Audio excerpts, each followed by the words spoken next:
since I mentioned Palestine, we had coverage at the end of last week about Trump's 20-point plan for peace in the Middle East between Israel and Gaza.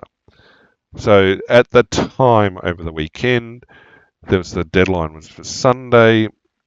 Over the weekend, Hamas said they'd accepted some elements of the plan and would return all hostages.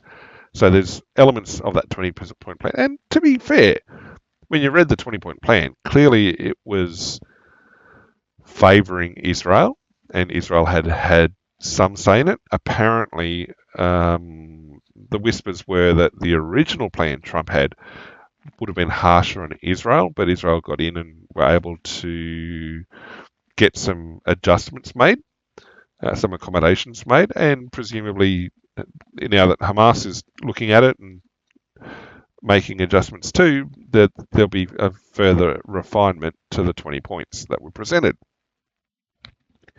So, yep, still major disagreements that required further negotiations. Well, not a surprise. It basically said that they were going to stop existing.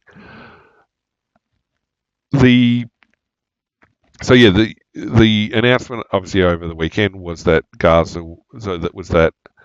Hamas had agreed in principle to whole sections of it. However, other parts they still needed to negotiate on.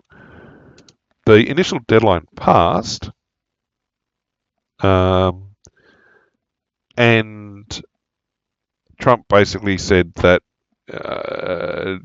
if they didn't accept the peace plan, basically Israel was going to be stomping them into the sand, I guess. Just a way to look at it. Out of the initial hostages taken, are believed to be 48 left, but only 20 still alive. It's getting closer. The article's floating around at the moment saying that they're now holding indirect peace talks between Hamas and Israel in Egypt. So presumably they're sitting in different rooms and a mediator's going between them. Have you ever seen a court mediated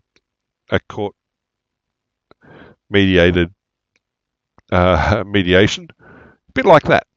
You put people in different rooms and you run back and forth with the mediation agreements. But the important thing is they're talking and that there's agreement in principle. It's 2 years since the October 7th attacks, and I think people are feeling a little bit sensitive about it, quite rightly.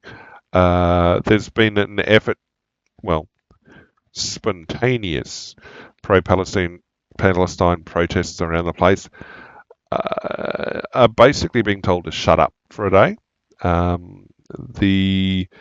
There's an attempt to have a protest in Sydney at the Opera House, in front of the Opera House, and there's been a lot of pushback on that. I guess we'll see in the news today, tomorrow, what's happened.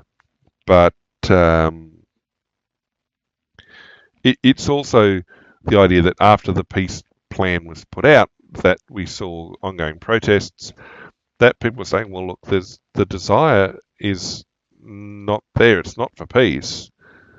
It's one of the most workable peace plans that's been around for ages. But yeah.